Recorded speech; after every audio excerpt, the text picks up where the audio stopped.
নেতা বানা পাঠা দিলেন, যাও যাও জেরুজালেম দখল করার জন্য।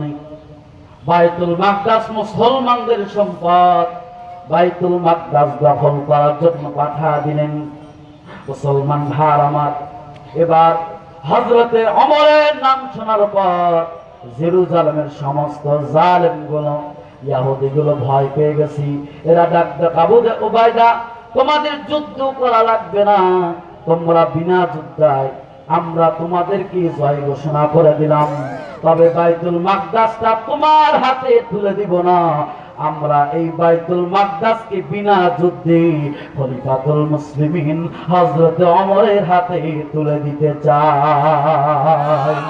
আল্লাহু আকবার। এবার হযরত খলিফাতুল মুসলিমিন ওমরের কাছে চিঠি লিখলেন। খলিফাতুল মুসলিমিন চিঠিটা পর রওনা হবে। রওনা হওয়ার জন্য এবার খাদেমকে বললেন বাহন রেডি করো।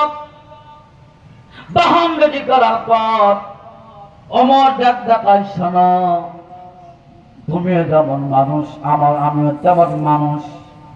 আমার যেমন রেস্টের দরকার আছে, তোমারও তেমন রেস্টের দরকার আছে।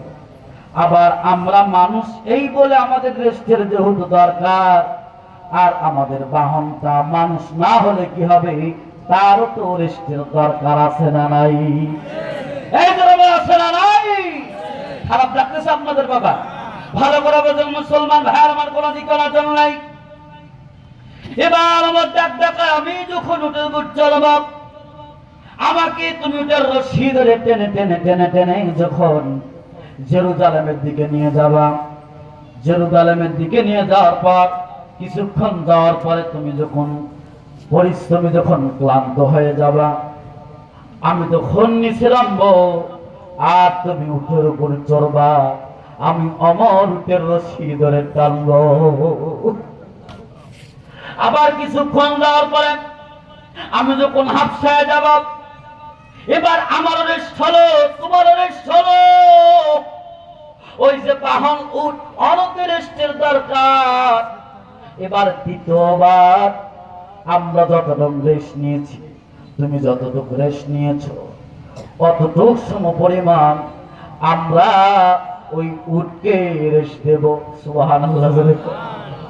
মুসলমান আমার কথা আমি লম্বা করব না, অল্পের মধ্যে আমি নিয়ে আসতেছি। যুবক ভাই, দিলটা একটু নরম করে দেখেন, ইসলাম কেমন মর্যাদা, গোলামের কেমন মর্যাদা দিচ্ছেন, প্রাণীর মর্যাদা কেমন লিছেন। ও যুবক ভাই, নেতা হল ওমরের মতো নেতা হও, নেতা হও কোনো দোষ নাই, কিন্তু নেতা হলে ওমরের মতো নেতা হওয়া লাগবে। ঠিক কি রাজুল কোন দাও ও খোদা দাও আমায় ওমর দারাজ দিল চিল্লা কানাউন হাম যাকে দাও ঘরে ঘরে জীবন দিতে ওয়াকাতরে আবার কাবা ভাঙতে এলে, আবার কাবা ভাঙতে এলে পাঠাওয়া বাবিল দাও খোদা দাও আমায় আবার ওমর দারাজ দিল। চিল্লা জোরে আওয়াজ দেখুন আমিন। আরেকটু জোরে বলেন আমিন। এবার কিছুক্ষণ চলার পরে থেকে যখন নিচে নামলেন, ওমর এবার ডাকায় খাদেম, তুমি এবার উটের উপর চলে বসো, আমি এবার উটের রশি ধরে ধরে টান। খাদেম ডাকায়, হুজুর রাষ্ট্র তো আমাকে বেতন দেওয়া রাখছে আপনার খেদমত করার জন্য, আপনি আমার কেন খেদমত করবেন? আপনার বসে থাকেন। ওমর তাই আমার কথার উপর কোনো কথা চলবে না, আমি তো মালিক, তুমি তো গোলাম, আমি যেটা আদেশ করবো তাই শুনতে হবে। অযুবক ভাই দিলটা নরম করেন, নিরুপায় হয়ে গোলাম উটের উপর যখন বসলেন, উটের উপর বসার হরদ জাহানের খলিফা আর আমিন প্রেসিডেন্ট হব, নিজের হাতে রশি তাই না জেরুজালেমের দিকে গোলামদের উপরে বসায় দিছে। কিছুক্ষণ জবান করে এবার গোলামকে ডাক দেখায়, নাম, এবার তুই হাঁটবি আমি হাঁটবো, এবার আমার উটনিটা রেস্তার আল্লাহু আকবার। এমন নেতা কোথায় পাবেন ভাই, অযুবক ভাই। এবার পালাক্রমে একজন উপরে ওঠে, একজন নিচে নামে, আবার উটনারে রেস দেয়। চলতে চলতে জেরুজালেমের গেট যখন পেয়েছেন, এবার উটের উপরে চড়ার পালা হলো গোলামের, আর উটের রশি টানার পালা হলো হযরত খলিফাতুল মুসলিম ওমরের। খাদেম ডাক দেখায়, হুজুর আপনার পায়ে পড়ি, আমার হকটা আপনাকে দিয়ে দিলাম। হুজুর যেহেতু জেরুজালেমে চলে আসছে, সব মানুষগুলো তারা আছে ফুলের তোরণে অভ্যর্থনা দেওয়ার জন্য, আর আপনি খলিফা যদি উটের রশি টানেন আর আমি গোলাম হ্যাঁ যদি পুরো উঠে থাকি, তাহলে কেমন হলো, আপনার অপমান হবে। ওমর ডাক দেখায়, না না, আমি দুনিয়াতে সামান্য অপমান হতে রাজি, কিন্তু কিয়ামতের ময়দানে আমার আল্লাহর সামনে আসামির কাঠগড়াই আমি ওমর 1 সেকেন্ডের জন্য দাঁড়াইতে রাজি নাই। ও যুবক ভাই, ওমর রশিটা টানতে টানতে জেরুজালেমের গেটের মধ্যে যখন প্রবেশ করেছে, কিছুক্ষণ যাওয়ার পর আকাশ থেকে মুষলধারে বৃষ্টি শুরু হয়ে গেল। বৃষ্টির কারণে কাদা হয়ে গেছে মরুভূমির ময়দান। ওমর জুতা পায়ে যে কাদার মধ্যে হাঁটতেছেন, হাঁটতে হাঁটতে ওমরের পায়ের জুতাটা ছিঁড়ে গেছে। খলিফাতুল মুসলিমের হযরত ওমর এক হাতের মধ্যে ছেঁড়া জুতা, আর একটা হাতের মধ্যে উটের রশি ধইরা ওমর টানতে টানতে জেরুজালেমের ভিতরে প্রবেশ করতেছে। আর একটু জোরে বলা যাবে আল্লাহু আকবার।